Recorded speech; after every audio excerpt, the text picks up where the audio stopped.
নমস্কার, আমার নাম অদিতি রক্ষিত। আমি সর্বভারতীয় সঙ্গীত ও সংস্কৃতি পরিষদের অনলাইন সাংস্কৃতিক প্রতিযোগিতা মেধা অন্বেষণ 2024 অংশগ্রহণ করছি। আমার প্রতিযোগিতার বিষয় কবিতা আবৃত্তি। আমার বয়স 16 বছর, বিভাগ গ, আমার জেলা দক্ষিণ দিনাজপুর। নমস্কার। কবি বীরেন্দ্র চট্টোপাধ্যায় জন্মভূমি আজ। একবার মাটির দিকে তাকাও, একবার মানুষের দিকে। এখনো রাত শেষ হয়নি, অন্ধকার এখনো তোমার বুকের ওপর কঠিন পাথরের মতো।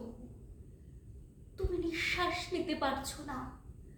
মাথার উপর একটি ভয়ঙ্কর কালো আকাশ এখনো পাখির মতো থাবা উঁচিয়ে বসে আছে।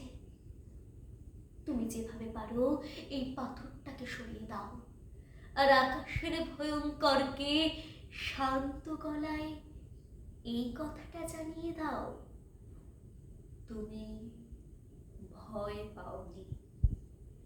মাটি তো আগুনের মতো হবে যদি তুমি ফসল ফলাতে না জানো, যদি তুমি বৃষ্টি আনার মন্ত্র ভুলে যাও। তোমার স্বদেশ তাহলে মরুভূমি।